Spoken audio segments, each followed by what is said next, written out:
안녕하십니까. 신의균의 군사TV 디펜스 브리핑입니다. 자, 오늘도 아주 중요한 이 전 세계 군사안보 소식 알려드리도록 하겠는데요.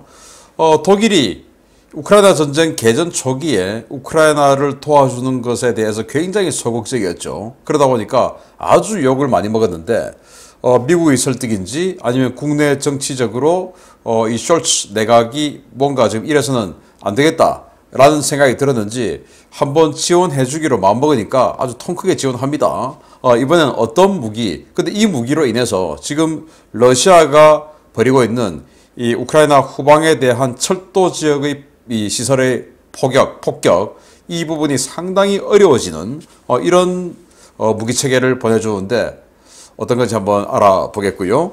그리고 또 역시 독일이 대형 수송 헬기를 구매했는데 이 구매한 경쟁 기종들이 우리 지금 대한민국 육군이 지금 구매하고자 하는 대형 수송 헬기 사업 있습니다. 1조 1,400억 원짜리 이거하고 똑같은 경쟁 기종으로 어떤 헬기를 선택했는데 이게 우리 한국이 참고해야 될 부분이 많은데 한번 보겠습니다. 우리나라의 대형 수송헬기 2 사업과 비슷한 시기에 추진되어 관심을 모았던 독일 공군의 차세대 대형 수송헬기 사업에서 예상을 깨고 보잉의 CH-47F 치누크가 선정됐다는 소식입니다. 승패를 가른 것은 역시 가격이었습니다. 독일 국방부가 기존의 CH-53G 수송헬기를 대체하는 차세대 대형 수송헬기 기종으로 보잉의 CH-47F 치누크를 선정했으며 50억 유로의 비용으로 60대의 기체를 구입할 것이라고 독일 일간 슈피겔이 현지 시각 4월 24일 보도했습니다. 슈피겔은 정부 고위 관계자를 인용해서 독일 공군이 차세대 대형 수송헬기로 시코르스키의 CH-53K 대신 CH-47F를 선정했으며 이 기종은 현재 운용 중인 66대의 CH-53G 수송헬기를 순차적으로 대체할 것이라고 전했습니다. 독일은 1971년부터 112대의 CH-53 헬기를 구입해서 국내 면허 생산 형태로 도입했는데요. 36명의 완전 무장 병력을 수송하거나 최대 5.5톤의 무장을 탑재할 수 있는 이 기체는 당초 2030년대까지 운용될 것으로 예상됐지만 2025년부터 신형 헬기로 순차적으로 대체될 예정입니다. 당초 독일은 지난해까지 기존 CH-53 계열의 최신 개량형인 CH-53K 킹스텔리언 헬기의 도입을 유력하게 검토해 왔는데요. 가격 협상 결과 책정된 50억 유로의 비용으로는 40대밖에 조달하지 못한다는 결론을 내고 CH-47F 모델로 급격하게 입장을 선회한 것으로 전해졌습니다. CH-47F 치누크 헬기는 33명의 완전 무장 병력이나 최대 5.5톤의 화물 수송이 가능한 대형 수송 헬기로 최대 이륙 중량이 22.7톤에 달하는 기종인데요. 독일은 이번 기종 선정의 배경으로 비용과 나토 회원국들과의 상호 운용성 등을 종합적으로 고려했다고 밝혀 독일의 이번 결정이 우리 한국군의 대형 수송헬기 2 사업에도 상당한 영향을 미칠 것으로 예상됩니다. 치누크 정말 완전히 불멸의 헬기로 가고 있는 것 같습니다. 이 치누크하고 킹스텔리온이 독일의 기동헬기, 수송헬기 사업에서 경쟁을 했는데 독일은 우리보다 훨씬 많은 예산, 한 6조 원 정도의 이상의 예산으로 이 사업을 했어요. 우리 한국은 정말 여기에 비하면 진짜 어떻게 이 돈으로 이런 헬기를 살 수 있을까? 완전 깡통 버전 사나? 라는 생각인데 아무튼 독일이 1972년부터 스텔리온 헬기를 112대를 면허 생산해서 운영하고 있었는데 그 스텔리온 헬기의 후속 기종으로 지금 킹 스텔리온과 치누크 두 개를 경쟁을 했는데 치누크가 이겨버렸습니다. 상식적으로는 스텔리온을 썼으니까 그 스텔리온의 최종 완전 개량형인 킹 스텔리온을 쓰는 것이 맞죠. 그런데 킹 스텔리온보다 더 덩치가 작고 가격도 싼 이 치누크로 바꿨다는 것은 다운그레이드 한 셈이나 마찬가지죠. 그래서 왜 이렇게 됐냐? 결국 가격 때문이다. 킹 스텔리온이 워낙 비싸니까 자기네들은 60대를 사야 되는데 지금 책정된 그 돈으로는 60대를 못 산다. 40대밖에 못 산다. 어쩔 수 없이 킹 스텔리온을 바꿨다. 자, 문제는 이제 우리 한국군인데요. 한국군도 지금 20대를 구매할 계획을 가지고 이 킹 스텔리온과 CH-47F 치누크를 경쟁을 시키고 있습니다.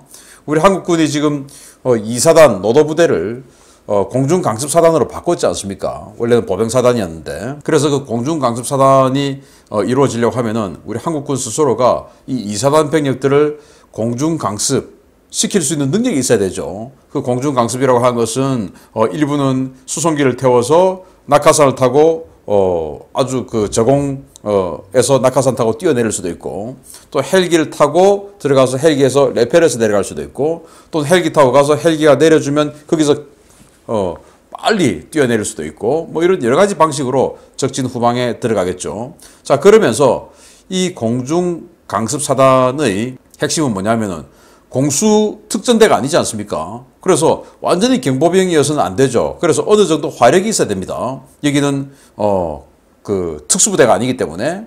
그래서 예를 들어서 뭐 미국의 그 82 공수사단이나 101 공정사단이나 뭐 그런 것들처럼 자신들이 화력이 있어야 돼요. 그러려면은 야포도 가지고 가야 되고, 또는 이 장갑차도 있어야 되고. 그런데 적진의 야포 장갑차 어떻게 가져가냐? 헬기가 실어줘야 되죠. 그래서 이 치누크 같은 경우에는 킹스텔리언보다 파워가 부족해서 한 5.5톤 정도를 실링할 수 있어요. 그래서 지금 미국의 M777 같은 그런 그 경량 155mm 견인포 이런 것 정도는 실어서 들고 내려줄 수가 있는데, 장갑차, LAV 장갑차라든지 이런 것들은 실링이 안 됩니다. 그건 이제 킹스텔리언으로 해요. 그래서 우리 한국군이 지금 기존에 있는 치누크들 가지고 병력실을 나르고, 그리고 킹스텔리온 사서 거기서 이제 장갑차라든지 포라든지 이런 것들을 실어 날라서 거기에서 중부장을 한 상태로 전투를 하고, 이런 여건을 만들어주기 위해서 원래 킹스텔리온 생각했겠죠. 그런데 우리 한국군의 예산이 정말 황당하게도 1조 3,100억 원. 그런데 우리는 20대를 생각하고 있죠. 그런데 여기 지금 독일 같은 경우는 60대를 하면서 6조 원 이상의 돈을 투입했는데 우리는 20대 하면서 1조 3천억 원. 그래서 우리 대당 가격으로 보면 우리는 655억 원에 한 대를 사겠다라는 것이고, 이번에 이 치누크 같은 게 이 헬기가 독일에서 이겼던 이 가격은 대당 1,119억 원. 그런데 이번 경쟁에서 킹스텔리온이 제안했던 가격은 대당 1,679억 원. 그러면 우리 한국군이 지금 사고자 하는 가격보다 킹스텔리온이 우리 한국군 대당 655억 원에 사고 싶은데 여기는 대당 1,679억 원을 독일에게 제시했으니까 1,000억 원이 더 비싼 거죠. 우리 한국군은 뭐 40%도 안 되는 그런 예산 가지고 엄청나게 고급 헬기를 사려고 하는 것인데 그럼 안 된다. 참 안타까운 일인데, 그럼 도대체 독일과 우리의 차이는 뭐냐? 아마 수명 주기 동안 운영할 수 있는 어떤 여유 부품이라든지 여유 엔진이라든지 이런 것들을 독일은 아주 많이 확보하는 그런 사업을 했을 것으로 예상이 되고, 또 여기에 생존 장비라든지 이런 그 또 옵션이 있습니다. 뭐 자동차를 살 때도 기본형 사는 거하고 풀 옵션 상태를 사는 거하고 가격 차이가 꽤 나지 않습니까? 그런 것들. 그리고 여기 이제 군사 무기는 그런 풀 옵션 이거 외에도 추가의 부품을 얼마나 확보하느냐. 뭐 부품이 얼마나 많겠습니까? 여기에 뭐 엔진은 여유 엔진으로 몇 대를 한다. 또 이 장비는 뭐 한다. 그걸 이제 독일 같은 경우는 뭐 한 10년치, 15년치는 확보하고 스타트를 한다. 이런 사업을 할 수도 있고, 우리 한국군은 살 때는 이거는 전력 투자비로 사지만 이 운용할 때의 부품 이거는 이제 경상비로 하니까 이건 별개야 라고 해서 우리는 아예 여유 부품 이런 것들은 빼고 하니까 가격이 쌀 수도 있는데, 아무튼 우리 지금 너무 싸게 책정을 했죠. 도대체 뭐 치누크든 뭐든 살 수 있을지 모르겠는데, 그래서 이런 거 보면 아예 우리도 스텔리온은 경쟁 자체가 안 되는 거 아니냐. 그러면 도대체 이 사단은 중부장 장갑차나 이런 것들은 뭐 가지고 작전을 할 수 있는지, 그냥 완전히 그냥 뭐 특수부대도 아니면서 그냥 총 만들고 싸워야 되는지, 이런 우려가 들기도 합니다. 두 번째입니다. 러시아가 서방 세계의 우크라이나 무기 공급을 지연시키기 위해 철도를 집중적으로 공격하자 나토가 히든 카드를 꺼내들었습니다. 독일이 전차와 장갑차, 대량의 군수물자를 효과적으로 수송할 수 있는 대형 전술 트럭을 대량으로 공급한다는 소식입니다. 독일 정부가 우크라이나에게 라인메탈 만 공동제작 전술 트럭인 HX81 트럭과 트레일러 100대를 우크라이나에 무상 공급하기로 결정했다고 독일 일간 빌트지가 현지 시각 4월 25일 보도했습니다. 빌트는 독일 정부 관계자를 인용해서 독일 연방 국방부가 올라프 숄츠 총리로부터 HX-81 고중량 트레일러 시스템 100대를 우크라이나에 양도하는 지원 방안을 승인받았으며 곧 차량 인도가 시작될 것이다 라고 전했습니다. 유럽에서는 우수한 성능과 높은 신뢰성으로 베스트셀러 자리를 굳히고 있는 HX 전술 트럭 시리즈 가운데 대형 트레일러 모델인 HX-81은 8륜 구동 방탄 트럭인데요. 전방 컨트롤 모듈 전체가 소총탄과 지뢰, 급조 폭발물의 공격으로부터 승무원을 보호하는 방탄 설계가 적용되었고 680마력의 고출력 디젤 엔진이 탑재되어 있습니다.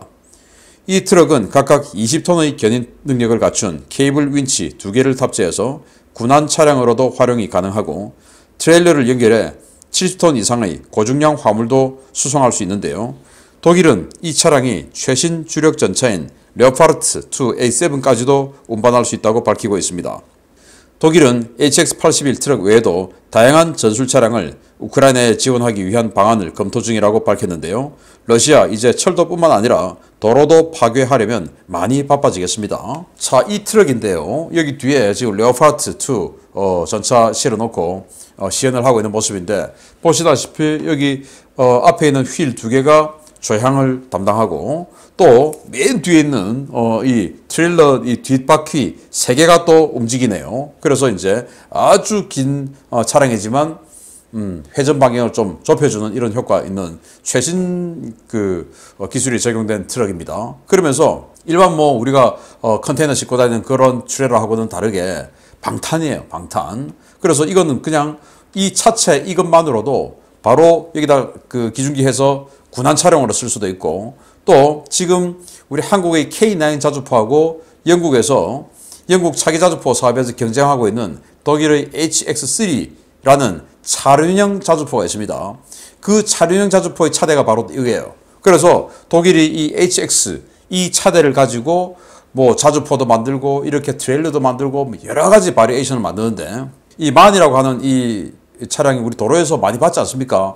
굉장히 이 트럭 부분에서는 아주 유명한 회사라고 하는데 이 만에서 이 라인메탈하고 기술 제휴를 해서 라인메탈은 이제 군수 전문 회사죠. 그래서 기술 제휴를 해서 이런 트럭을 만들었고 이게 군용 용도로 지금 유럽 각국에 한 16,000대가 팔렸다고 합니다. 그러니까 아주 신뢰성이 높은 이제 이런 트레일러를 우크라이나에 제공하기로 했는데 자, 여기서 주는 시사점이 뭐냐? 지금 러시아가 우크라이나의 철도를 계속 공격하고 있죠. 왜냐? 서방에서 계속 장비를 주는데 그 장비가 이제 돈바스 지역으로 딱 배치되면은 러시아가 확 밀립니다.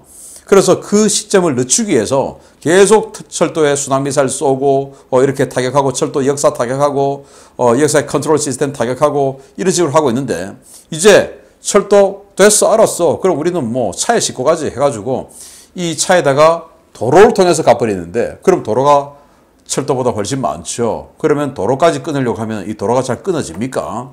그래서 러시아가 훨씬 더 바빠지겠다. 자, 그러면 이거 100대를 이제 갖다 줘야 되는데 갖다 주다가 또 두들겨 맞을 수 있지 않습니까? 그런데 또 아이디어가 또 있어요. 여기다가 전차를 실어가지고 갖다 줄 수도 있고 자, 전차를 싣고 또 그 행렬 중에서 또 다수는 지금 폴란드 가면은 이 유엔이나 국제 구호단체들이 보낸 이 구호물품들이 어마어마하게 많다는 겁니다. 그래서 그 구호물품을 또 여기다 실어가지고 전차 싣고 구호물품 싣고 또는 어떤 차는 전차만 싣고 어떤 차는 구호물품만 싣고 해서 막 행렬을 섞어 넣는 겁니다. 이 순항미사일이 그 정도는 핀포인트 타격이 안 되죠. 그래서 그 구호물품을 실어가지고 거기다가 적십자 마크 딱 붙이고 이러면 그걸 러시아가 어떻게 때립니까?